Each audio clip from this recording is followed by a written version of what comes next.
أعوذ بالله من الشيطان الرجيم بسم الله الرحمن الرحيم الله لا إله إلا هو الحي القيوم لا تأخذه سنة ولا نوم له ما في السماوات وما في الأرض من ذا الذي يشفع عنده إلا بإذنه يعلم ما بين أيديهم وما خلفهم ولا يحيطون بشيء من علمه إلا بما شاء وسع كرسيه السماوات والأرض ولا يؤوده حفظهما وهو العلي العظيم صدق الله العظيم. Assalamualaikum warahmatullahi wabarakatuh. Saya Sa'adatul Kamila dengan NIM 2114050032. Di video ini saya ingin menafsirkan isi kandungan ayat kursi, yaitu surat Al-Baqarah ayat 255. Baiklah, pertama saya ingin menerjemahkan perkata dari ayat ini. Bismillahirrahmanirrahim. Allahu la ilaha. Allah, tidak ada Tuhan, illa huwa, selain Dianya Allah. Al-Hayyu, yang maha hidup. Al-Qayyum, yang terus-menerus mengurus makhluknya. La ta'khudhuhu sinatu, tidak mengantuk, wala naum, dan tidak tidur.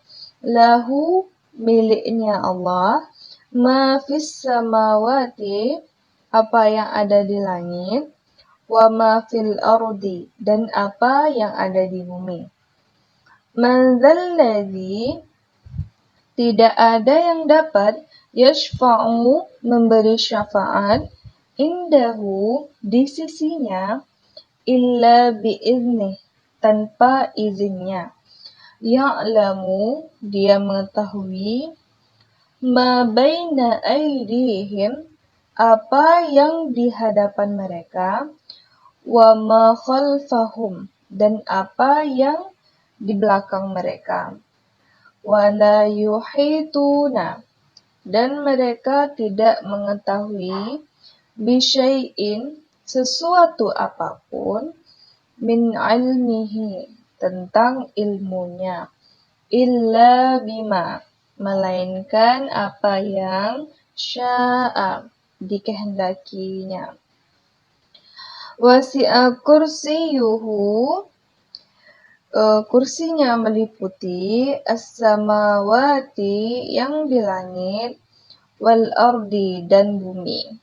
Wala ya'uduhu, dan dia tidak merasa berat, hifzuhuma, memelihara keduanya. Wahuwal aliyul azim, wahuwa, dan dia, al-aliyu, maha tinggi, al-azim, lagi maha besar. Kemudian arti dari ayat kursi ini, Allah, tidak ada Tuhan selain Dianya Allah, yang maha hidup lagi terus-menerus mengurus makhluknya. Dia tidak dilanda oleh kantuk dan tidak pula oleh tidur. Miliknya lah apa yang di langit dan apa yang ada di bumi. Dan tidak ada yang dapat memberi syafaat di sisinya Allah tanpa izinnya.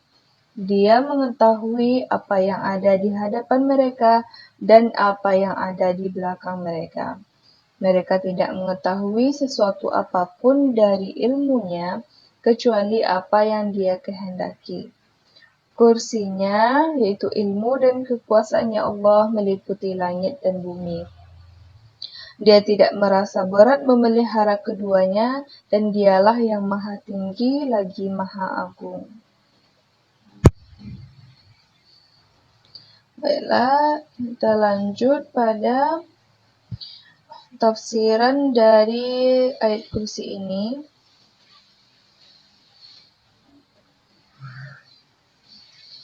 Pada potongan pertama pada ayat kursi yaitu Allahu la ilaha illahu, yang bermakna tidak ada Tuhan yang patut disembah melainkan hanya Allah semata.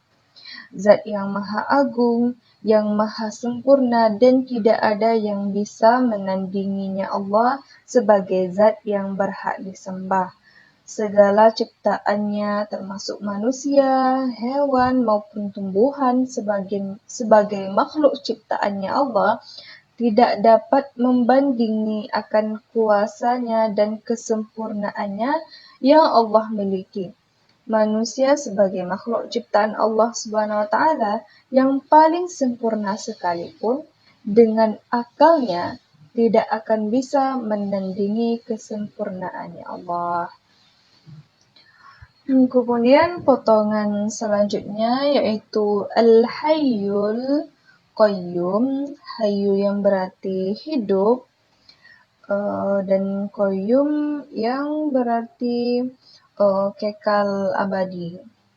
Maksudnya yaitu Allah dengan kesempurnaannya yang maha hidup dan Allah Subhanahu wa taala sebagai zat yang hidup kekal abadi, tidak seperti makhluk yang akan mengalami kematian seperti kita manusia yang mengalami kematian, namun Allah itu kekal dan abadi. Allah Subhanahu wa taala menjadi sempurna dengan hidup selamanya bersama ilmu, kekuasaan dan kehendak yang dimilikinya. Kemudian Al-Qayyum yang bermakna yang maha kuasa, kekuasaannya Allah tersebut atas segala sesuatu, mencakup bumi dan langit. Jika kekuasaan manusia hanya sementara, maka kekuasaan Allah Subhanahu wa taala adalah abadi. Kalimat Al-Hayyul Qayyum yang secara utuh memiliki makna bahwa Allah Subhanahu wa taala sebagai zat yang maha hidup memiliki kekuasaan dalam menjaga alam semesta. Adapun kekuasaannya Allah itu dengan ilmu yang maha luas dan kehendak yang mulia. Kemudian kalimat selanjutnya yaitu la ta'khudhuhu sinatu wa la naum, yang bermakna Allah itu tidak memiliki kantuk dan tidur. Cara bentuk kesempurnaannya Allah itu yang hidup dan terus-menerus mengurus alam semesta ini, dan Allah itu tidak diserang rasa kantuk dan tidur seperti halnya manusia. Seperti yang dilihat pada ayat ini yaitu sinah atau sinatu yang berarti rasa kantuk dan an-naum yang berarti tidur. Jadi Allah tidak pernah mengantuk dan tidak pernah pula tidur. Hal ini sebagai bukti bahwa Allah tidak pernah lalai dalam menjaga dan mengawasi makhluk-makhluknya. Kemudian kalimat berikutnya yaitu lahu ma fis samawati wa ma fil ardi.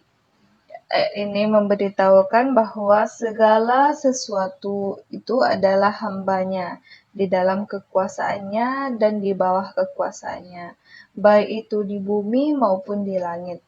Seluruhnya adalah ciptaan Allah, yang mana seperti makhluk-makhluknya yaitu manusia, hewan, tumbuhan, dan lain sebagainya itu adalah hambanya Allah. Kemudian dalam firman-Nya juga kalimat selanjutnya yaitu man dzalladzi yashfa'u indahu illa biiznih. Ini adalah kesempurnaan, kemahaagungan dan kemahamuliaan Allah Subhanahu wa taala, dan juga kemahabesarannya Allah, bahwa tidak ada seorang pun yang mampu menjadi perantara dalam memberikan syafaat kecuali dengan seizin Allah. Di sini bisa kita lihat bahwasanya yang hanya bisa memberikan syafaat itu hanya Allah. Manusia dan sekalian makhluknya tidak akan bisa memberikan syafaat. Kemudian kalimat selanjutnya yaitu ya'lamu ma baina aydihim wa ma khalfahum sebagai dalil bagi keluasaan ilmu Allah Subhanahu wa taala yang meliputi segala sesuatu baik yang lampau maupun yang akan datang. Makanya di sini dikatakan ya'lamu Allah mengetahui ma baina aydihim apa yang di hadapan mereka, apa yang akan terjadi di masa depan makhluknya, kemudian dan apa yang di belakang mereka dan apa yang telah terjadi di masa lampau itu Allah mengetahui segala sesuatunya. Kemudian kalimat selanjutnya yaitu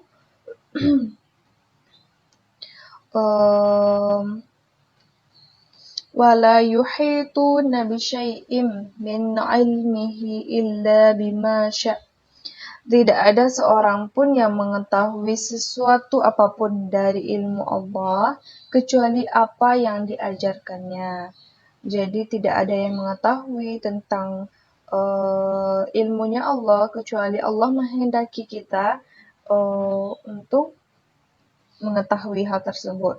Dan bisa jadi maksud ayat ini adalah mereka tidak mengetahui sedikit pun atau manusia tidak mengetahui sedikit pun dari ilmu yang berhubungan dengan zat Allah dan sifatnya kecuali apa yang dibukakan oleh Allah.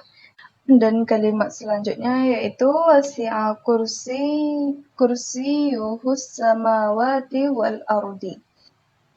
Allah yang maha tinggi dengan keperkasaannya Allah tersebut terhadap seluruh makhluk dan dia maha tinggi dengan kekuasaannya karena kesempurnaan sifatnya Allah tersebut yang maha agung di mana segala keagungan orang di muka bumi ini terkalahkan di hadapan keagungannya Allah. Kita lihat bahwasanya keagungan Allah tersebut tidak ada yang bisa menandinginya, baik raja maupun presiden dan lain sebagainya. Kemudian pelajaran yang bisa kita petik dengan ayat ini yaitu yang pertama, ayat ini adalah ayat yang paling agung di dalam Al-Quran. Ayat ini merupakan ayat yang mulia dan paling agung sebab mengandung perkara-perkara yang besar dan sifat-sifat Allah Subhanahu wa taala yang mulia. Banyak hadis di sini yang menjelaskan tentang anjuran untuk membaca ayat ini dan menjadikan sebagai rutinitas bagi seseorang agar dia membacanya baik pada waktu pagi maupun sore dan juga menjelang tidur. Dan juga setelah mengerjakan sholat wajib. Kemudian pelajaran yang terkandung lainnya yaitu luasnya ilmu Allah dan meliputi segala sesuatu. Allah mengetahui apa yang telah terjadi dan akan terjadi dan apa yang tidak akan terjadi. Kemudian yang ketiga yaitu keagungan dan kekuasaan Allah itu sangat luas. Allah itu maha agung dan juga maha tinggi. Kemudian yang keempat yaitu Allah Subhanahu wa taala tidak merasa lelah dan letih maupun merasa kantuk juga untuk menjaga seluruh langit dan bumi. Bahkan hal itu adalah perkara yang sangat mudah bagi Allah. Kemudian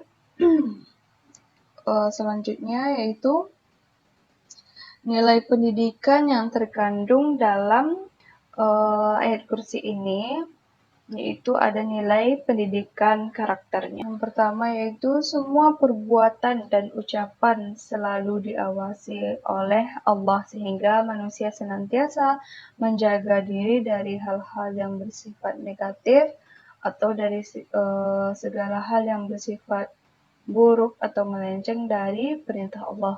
Kemudian karakter kriteria tanggung jawab yaitu merasa memiliki dengan apa yang dimilikinya itu sesuai hak dan kewajibannya. Kemudian nilai disiplin itu segala sesuatu yang kita gunakan senantiasa mendapat izin dari pemiliknya. Selanjutnya yaitu nilai karakter dalam hubungannya berpikir logis, kritis, kreatif, dan inovatif. Kemudian cinta ilmu dan cara berpikir. Bersifat dan berbuat yang menunjukkan kesetiaan, kepedulian, dan penghargaan yang tinggi terhadap pengetahuan. Mungkin hanya sekian yang dapat saya sampaikan. Saya akhiri dengan Assalamualaikum warahmatullahi wabarakatuh.